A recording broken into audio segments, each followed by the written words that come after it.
Ah, yes. The early 2000s. An era that began with a massive conspiracy felt around the world, Y2K.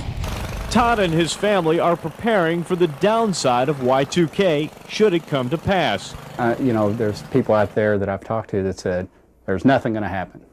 What are you basing that on? Nobody knows. And from there, it just got even crazier.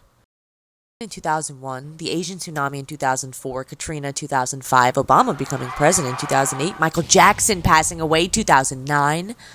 Amidst all of this, there were wild and colorful commercials. Head on, apply directly to the forehead. Head on, apply directly to the forehead. Head on, apply directly to the forehead. After school days where most kids still played outside. Wow. The music on the radio was either pop, R&B, or edgelord punk rock. And of course, there was the Wild West that was the early internet. Now, there's a lot that can be said about the early internet, but I'm gonna leave that alone. What I do want to mention, though, are those websites that would host hordes of random videos or games. And the 2000s had some interesting websites. Do you guys remember those poorly formatted generic websites that would just host random assortments of games? Good, because I do too. If you stick around, I'll share some of the weird early internet games I played in middle school, starting with the most kid-friendly. Don't show your kids the last two. I'll likely pull footage from other YouTubers, so I'll put their credit in the description. Alright, let's go weird game number 1. Castle Cat was a flash game series where you played as a cat that looks like a castle. The opening screen, animation, music, villains, everything just made the game feel like something you'd see on Adult Swim late at night, you know what I mean?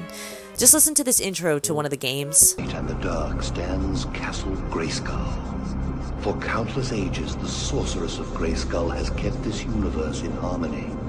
Now the game had very standard gameplay, use the keys to move, the arrow keys to move, space to jump, stuff like that. I can't quite place it, but this game always felt like something I shouldn't be playing. Maybe because there were always Russian girls on the side of the screen asking me to click their face to meet up. Truly, the 2000s were a special time.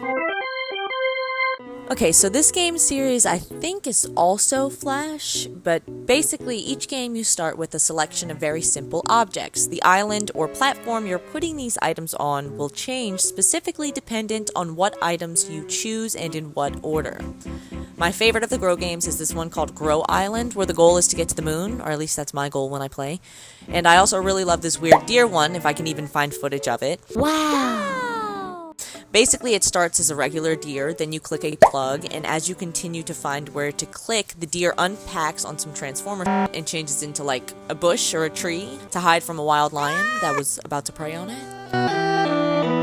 Very cute games. Created by a Japanese indie game developer called Eyes Maze, these games can still be played today, so go find them and give them a play. Okay, so technically this wasn't a browser game, but I wanted to include it on my list anyway because I loved it, 1, and 2, because it was quite weird. This was one where you could download the demo for free, but then you would have to buy the game, right? But basically, you're raising an aquarium of odd fish, and part of raising them is defending them from alien attacks. As you fend off aliens and collect coins that your fishies poop out, you can buy better fish, better defenders of your tank, and even customize your tank. The little siren before the alien showed up always scared the shit out of me. And actually, I ended up finding this game at a thrift store a couple years ago, and it made me so happy to finally be able to play the full game. I think 8-year-old me would be so happy. Alright, I know everyone and their mother played this game, but it truly defined the early 2000s for me, okay?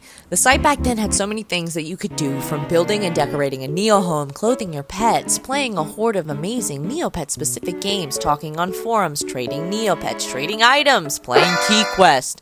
Like seriously, early 2000s Neopets was amazing, and honestly taught me a lot. Taught me about interest, saving your money, but it did also have a lot of gambling games, so you win some, you lose some. If you were a fan of virtual worlds as a kid, then you probably played Mies at some point. When I was in middle school, this site was the craze, I'm telling you. I actually dated a boy in middle school for a short period through Mies, even though we went to school together. He didn't like me. He just thought my avatar was hot, and he wanted to date her. Basically, you create an avatar, and then you go into little virtual chat rooms, all with different themes, like a classroom or a dark room where you literally can't see anything. The site was great for kids that were young edgelords because there weren't any filters, so you could pretty much say whatever you want and play whatever YouTube videos you want if you were in another user's room.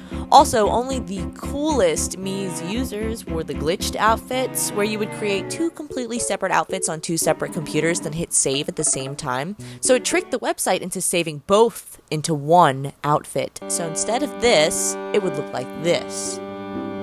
At the end of the day, it was probably pretty dangerous, all things considered. No age limit and no filters on speech. So maybe it's a good thing it's gone. But man, my friends and I used to cut up on there. Alright, I'm not going to linger on this one too long because I'm pretty sure we all know this one. But basically, it's that game where you have to move the mouse through a maze without touching the walls, and the levels get progressively harder until it is literally impossible. So you're all up in the screen trying to make sure you don't touch those walls, and when you inevitably do touch the wall with the cursor, well,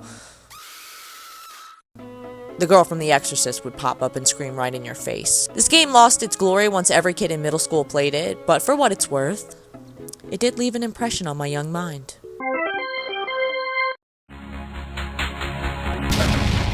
I don't know if I'd even classify this one as a game. I'm not sure what they were trying to do with this, but basically you just use the keys Q, W, O, and P to make this guy run. But like, it's literally impossible. The best you're going to be able to do is get him down on his knees and make him wiggle forward like that. My friends and I would play this at the chunky desk computers when we were supposed to be taking accelerated reader tests. Still surprised none of the teachers caught wind of the furious keyboard clicking coming from our corner. Alright, now we're starting to get into some of the non-kid friendly games. This game is basically just torture of your little interactive buddy. That's it. It's like an earlier equivalent of what Tumblr girlies are now doing with their Sims. But basically you start with an array of different options of interactions. You can pet, touch, or smack, etc. And as you interact with the buddy, you get points to be able to buy new objects and movements to further interact.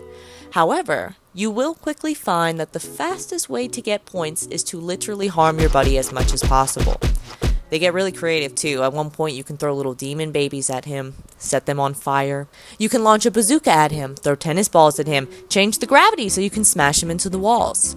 It's truly a wild game that I oddly played a lot. I am not sure, however, that this one survived the crash of the Flash player. Now, this one hails from Newgrounds, so you already know it's a little crazy. Basically, in Dad and Me, you star as a dad and son duo who go around traumatizing the kids and teens in your neighborhood.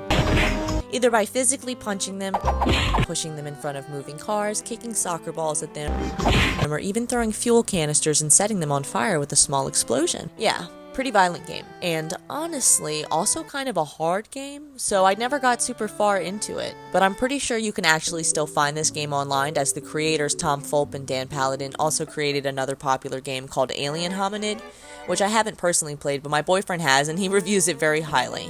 Also says it's just as bizarre.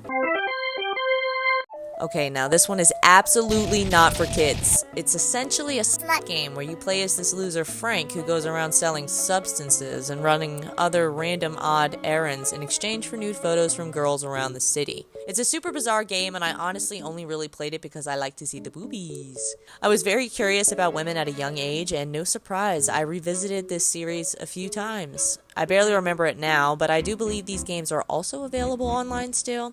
And there are even some gameplays online, though I'm sure they can't show the super explicit stuff.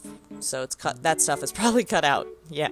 But yeah, those are basically some of the odd games I remember and that stick out to me very vividly from those early internet days. Do you remember any of them? Are there any you would have put on here if it were your list? Comment below. I'd love recommendations as well. I love weird games. Also, it would mean the world to me if you would hit that subscribe button. If you have any weird topics you'd like me to look into, loosely, leave this loser a comment. Anyways, thanks again so much for watching. See you later, alligators.